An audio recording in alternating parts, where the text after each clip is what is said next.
Several days into the patch, we have exactly what we need in the statistics department to give you guys a pretty accurate tier list. So, without further ado, make sure you smash that like button, destroy the sub button, and let's jump right in. You guys probably know the rules already, but just in case you don't remember, that the further down you go in a specific tier, the harder the champion becomes most of the time. So if you're looking for a quick, easy pickup to get you where you want to be, then you know exactly where to look. Let's start off with the mid lane, and our broken tier actually hasn't changed since last patch, which is really sad, but mid lane's only change was to Lissandra, so no real surprises here. Despite that though, there has been quite a few shakeups on the tier list. For the broken tier though, let's highlight Talon. Really, nothing's been able to keep this champion down. Nerfs to his kit directly in his W, and other things just haven't been enough to stop him from dominating mid. If you aren't already taking advantage of him, make sure you do so now. He is very, very good. And as you can see with all of broken tier, everybody's an assassin and they're all doing really well. And when you step into S tier, that still holds true, but there are some exceptions. Actually, no, I take that back. Pretty much everybody's an assassin in one way or another, whether you count Vlad diving into your backline and killing everybody 1v5 because he's untouchable and has Zanya's and has his ulti healing which restores 5,000 health, or the Syndra who does 1,000 true damage with a single W on your tank, and then you just kind of sit there and contemplate what you've been doing your entire life.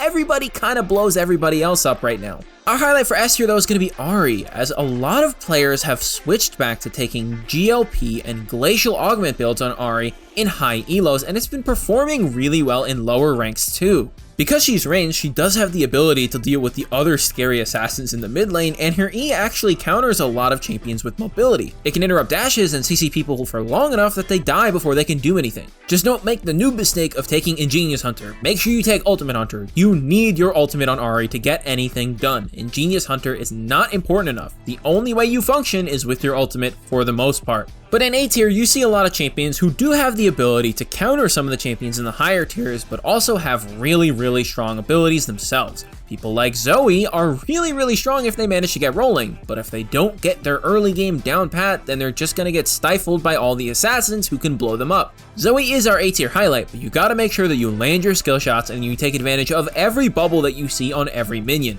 Make sure you kill them and grab your random summoner spell or item, as all of them are very powerful. Going on down to B tier, these are the average Joes that you're looking at for the patch. And our highlight here is going to be Lissandra, because despite her getting buffed, she's really not doing that much better compared to before. Don't fall into the trap of picking a champion just because they got buffed on the patch. It might not be significant enough in order to actually do well on them. And taking another step further into C tier, let's talk about Jace, as he's a champion who's actually been seeing more play lately ever since people have swapped back to Phase Rush on him. The good thing about Phase Rush Jace is that he has a lot of burst, and he can usually kite out anybody, regardless of what type of champion they are, with his Phase Rush movement speed and all the CC and mobility that he already has built into his kit. The exception is most people who are really good right now. The assassins who have a ton of damage in the early game because they like to snowball are really good at dealing with him, because even though he can move away, usually their damage is already done by the time Jace is disengaging. That being said, if you can take advantage of your range and damage at level 1 and really pressure them right from the beginning of the game, you will find that Jace actually isn't so bad, but he's definitely going to take some time to master. And while we engage in our tradition of highlighting Akali in the D tier, let's take a break for just a second. Last time, some of you guys were really confused as to why a champion like Akali would be D tier when you actually get to learn her, she's really broken. But when I tell you that I can count on 2 hands how many people actually know how to play Akali like that, I mean it. And when you look at Challenger, Grandmaster, and Master in Korea, Akali actually has a negative win rate. And so if the bar is that high, I could never recommend you play Akali in your games in whatever elo you are, unless you are already so good that you would have no reason to watch this. Then why play her when there are so many better options? Alright, now that we're past the Ace Real Talk session, let's move on up to the top lane. As you can see with the top lane, there's only one person standing out in the broken tier, and that's Poppy. And there's a reason for that. Even though she might have a slightly lower win rate than some of the other champions that we're looking at here, she actually has an advantage against all of them naturally. And honestly, that goes for most of A tier too. You see, Poppy's W is really strong, and even if it's against a champion who she can't use it against, say like Malphite, who's unstoppable when he uses his R, she still does a ton of damage and usually outlanes the Malphite anyways. Just looking at our S tier, she has ways to block Ornn, she has ways to block Urgot, and Wukong, and Kled. Outside of that though, she also has ways to directly counter what the other champions want to do. Somebody like Maokai or Malphite really don't look so good if Poppy manages to ult them away after they engage, or even ult the team that tries to follow up on them away, and then nothing gets done other than that particular tank dying with nobody to help them. And while we're on the topic of tanks, let's move into S tier and highlight Urgot. See, Urgot's very good at dealing with tanks because he can do a lot of percentage health damage, and the execute on his R is very valuable. Not only that, but he's also a very good early game bully if you take press the attack, and so you could easily hit somebody with 3 ranged auto attacks and chunk them out pretty convincingly. But if you want more, oh, we've got more on sale, because he's also good at dealing with champions who dive into him. And because of that, that's why he can do pretty well against most of the other S tier picks, and even Poppy to a certain degree. And you'll notice that a lot of champions in the A tier are also like this too. People like Sett or Garen, Darius, and even Renekton all kind of dive inwards towards you, and they all have a lot of health that Urgot can really easily shred and deny them from using with his execute. But now I want you to take a look at the broken in S tier, and then back at the A tier, and then back at your shirt and tell me exactly what color shirt you're wearing at this moment, and then back at the A tier and see, holy crap, Garen is actually perfect here. But there's just a tiny little thing that stops him from being in the S tier or above. You kinda need level 6 before you could get much done, especially against all the other high health champions that exist in the top lane right now. Any tank or any high health bruiser like Kled do have a really hard time of dealing with the massive amount of damage that a Garen ultimate can do, instantly executing somebody like Kled or preventing something like a Maokai from healing and winning a fight. For our B tier highlight, we've had this guy here for quite some time, and it's probably worth an explanation. Lucian is gonna be our B tier highlight this week, as nobody has actually moved up or down from there, or into there for that matter. You see, the first thing is that Lucian is cheating because you're playing a ranged champion in the top lane, but even more so because you're playing somebody who's meant to be an AD carry in the top lane. So you're actually 4 times bad right now. You see, Lucian has really good mobility. His E is amazing, and the fact that it can come off of cooldown really quickly is amazing for kiting literally any top laner. But let's be real, if you mess up once, you can die really easily, and if you happen to fall behind, you're not gonna have a great time on Lucian. And as we move down into C tier, let's talk about Jace, who we did talk about before in regards to the mid lane, but top lane is a different story. You see, phase rush Jace is actually pretty good, if you're good on him, you know, that's a big if. But let's assume that you can actually play the champion pretty well. If you manage to get up against somebody like a Jax or a Bruiser or even a tank that doesn't have all that great sustain, you can very easily get a really big farm lead and maybe even kill your opponent in the earlier stages of the game. You're also very safe because you can escape with all the phase rush movement speed that you have. But again, this requires playing things really well, and of course you have to be into a certain good matchup, so it's not really all that great. And then lastly, for D tier, let's talk about Akali once more. This time, let's just show you her win rate in gold for why not, and also compare that to Ryze's, because I know you ain't thinking about playing Ryze either, right? And if you happen to think that things get quite a bit better once you hit Diamond or even Masters, well, I got some rough news for you. You're gonna need a lot of time and learning to get to the point where those champions really start to take off. But that's exactly the type of thing that we can give you guys on our website, GameLeap.com. I don't care if you're diamond, I don't care if you're silver, iron, it doesn't matter. We have tons of guides all done by challenger level players, and there's something up there for everybody. Whether you're looking for guides on a specific champion that you're trying to pick up because you saw this tier list and you think they're gonna be really good, or maybe you're looking for macro guides because you wanna learn more about the macro elements of the game, there's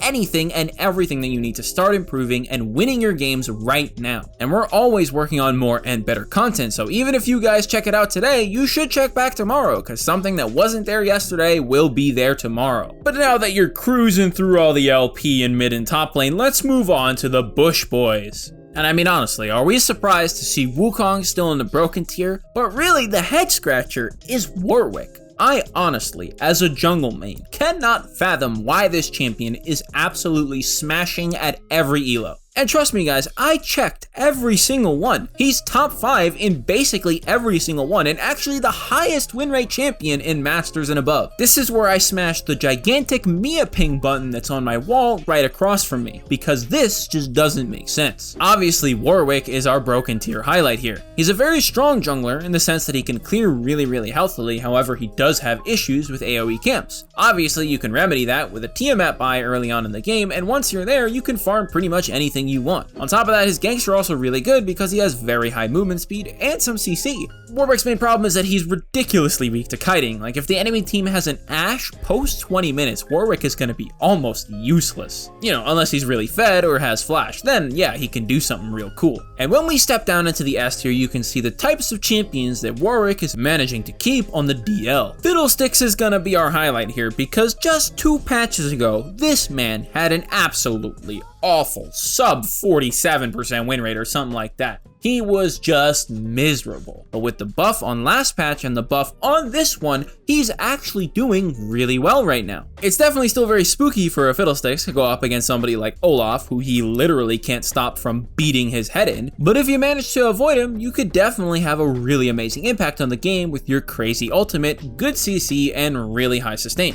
As we dip our toes downward into the 8th tier, let's highlight Karthus, as this is a champion who's been very problematic for a long time, and he definitely still is. But the reason why we moved him from S tier to A tier is because of the nerf on the past patch. But it's in a very subtle way. You see, Karthus did get a 10 movement speed nerf, and that's not very powerful. Realistically, this should only affect people at the very highest elos, because if you're already playing Karthus in, say, gold, and you're not a perfect player, then you aren't taking advantage of all of the things that allow Karthus to clear like an absolute monster. If you actually manage to learn that and improve in that way, then you'll be able to easily make up for the change, and things will go back to exactly what they were as Karthus as an S tier pick in the jungle. Because this does have some effect on the higher end of Karthus's play, we did decide to move him down a tier, but we very well might move him up next patch if something else happens. And now moving into B tier, our highlight here is going to be Xin Zhao. You see, Xin Zhao's a very good early game champion. He's very strong. However, when you compare him to all the other stronger picks,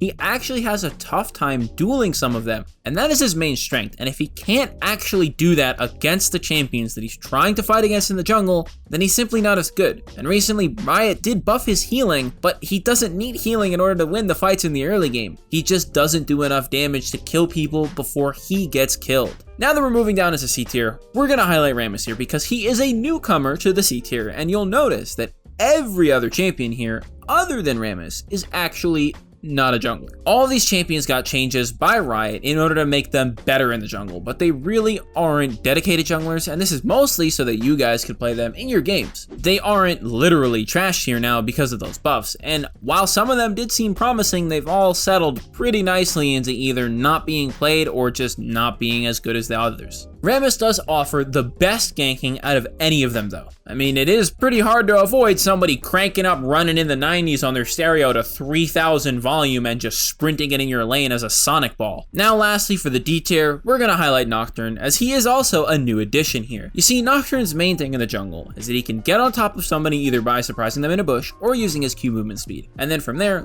lethal tempo plus his E fear and his spell shield with additional attack speed should basically win any fight. The problem is that all the champions that he has to deal with above him basically have every single way available to them in order to deal with him, whether it be mobility or just more damage or the ability to survive because, say, they have a shield, whatever it might be. They just aren't susceptible or weak to Nocturne in any meaningful way, and especially the top tier picks are actually really good into him, as they can kite them really easily, either using stealth or phase rush or dashes, whatever it might be. And things don't get better for him when he hits 6 either. His only real hope is going to gank laners, and even then, that might still fail. Now that we've wrapped up the Bush boys, it's time to Nocturne ulti our way into bot lane because we're talking about the AD carry tier list. And this one's actually really disappointing, guys. While we were prepared for this, we didn't expect it to actually be this bad.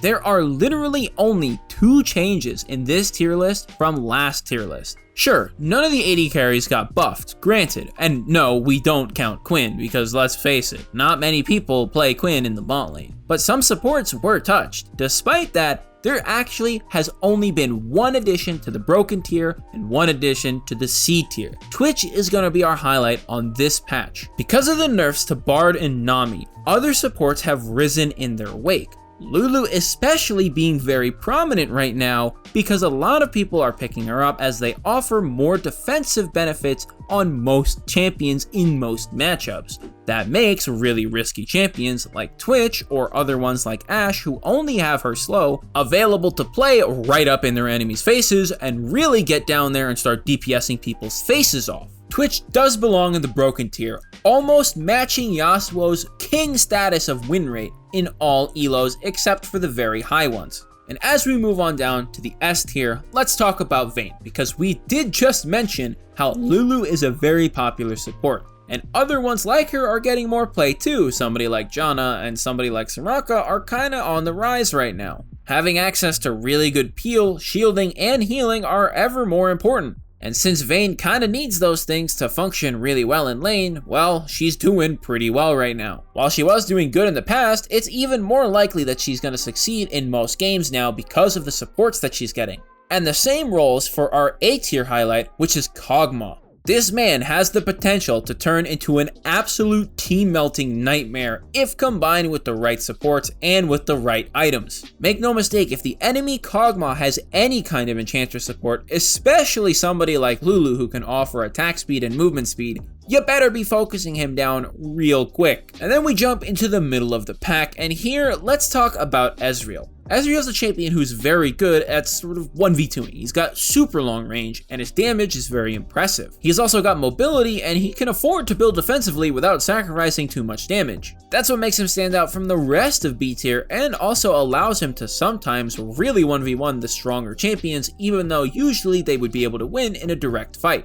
Ezreal's mobility combined with his burst usually makes it so that other more DPS oriented champions like Ashe or Kog'Maw don't actually win in the 1v1 against him. And now down to C tier, we'll look at the addition of Lucian. With all of the stronger AD carries and the peeling supports, Lucian is having a tougher time getting in and dealing damage without getting seriously punished either on the way in or on the way out, or both. And that was the sickest voice crack I've ever had in my life. Enjoy it. You see, when a Lucian dashes in and the enemy Lulu simply polymorphs him and then he can't do any damage and can only take damage back from the enemy AD carry and possibly the Lulu too, he's just gonna lose it, even if he technically is stronger in the early game. He definitely needs something to happen from his own support, and if he doesn't have somebody to disable that Lulu or just buff him so that it doesn't matter, well, it's not going to be a nice time. And then lastly in the D tier, we can take a look at the very lonely Kai'Sa. She does have quite a bit of promise, taking Halo Blades and building one of her older item builds. The issue is that she takes a while to scale, and even then she has been nerfed in some ways in the recent past. And of course, getting into the late game is not a promise that you can usually afford to keep in most games. And now with AD carry wrapped up, it's time to move on to the supports. And this has actually gotten quite a bit of tossing up around in the higher tiers. Now this one really is pretty unclear, but right now our broken tier pick is going to be Janna. She contests a lot of the other supports who are in the S tier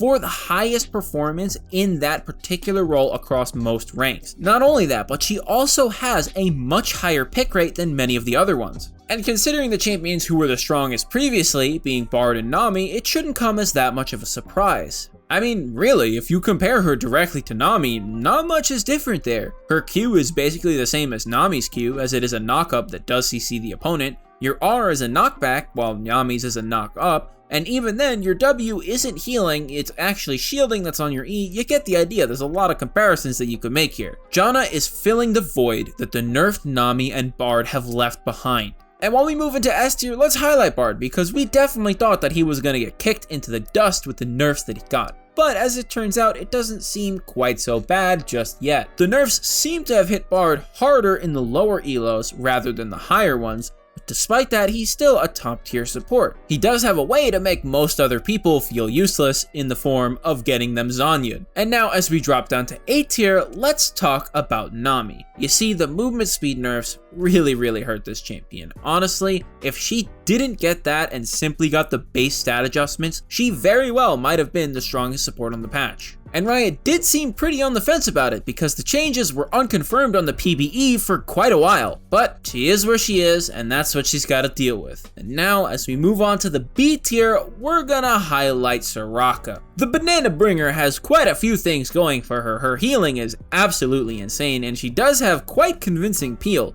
with her silence and her slows being really annoying for opponents to deal with unless they have insane mobility, and even if they do, you can't use mobility if you're stuck in a silence pool. But a lot of people are playing champions that are very greedy in this meta, and when I say greedy, I mean they can't afford to buy something like Executioner's Calling or Morellonomicon. And without easy or convincing access to those sorts of things, for example, I have seen a Bard build Executioner's Calling in my game because nobody else on his team could actually buy it, then Soraka's gonna be hitting like an absolute champ, healing people for 400 health every single 2 seconds. And now as we drop into the C tier, let's talk about Rakan. This champ has some really nice engage. The only problem is that when you're dealing with somebody like Janna or Bard or even Lulu or hey, Nami, or I could go on for quite some time right now, you can't get in there if you're getting tornadoed, rooted, polymorphed, or whatever you wanted while you're on the way. It's pretty hard for Rakan to find his way into engages that he needs to be in order to have his team be successful, and because of that, he's sitting in the C tier. He definitely still has the potential, but it's gonna take a lot of work. And speaking of a lot of work, set support is something that takes quite a lot of work to get down, and that's why he's gonna be our D tier highlight. However, at the end of the day, let me give you a quick tip. If you are playing set support and you notice that the enemy bot lane is playing a little close to your tower without minions being in the aggro just yet, make sure that you make the absolute big energy play of running at them with your Q, Eing them, and then flashing behind them and ulting them straight into your tower, because even if they have flash and heal, chances are they're probably dead from that. This also works against those annoying junglers who happen to visit your lane at the right time. But with that, we have wrapped up our support tier list and all tier lists for patch 10.9. And you know exactly what you need to be playing right now if you're trying to get the best edge. But if you need to learn those champions, then make sure you check out our website, GameLeap.com. Really guys, it's a no-brainer. All of our guides are done by challenger level players, and we have a lot of champions under our belt, and we're always expanding our library of guides to make sure that you have everything that you need to know exactly what to do in all of your games in order to win. Whether you want to fall back on some really sick micro, or maybe you need to learn some macro to get better and get yourself into a really high rank, there's something up there for you. And even if you're just starting out, we've got plenty of guides for that sort of thing too.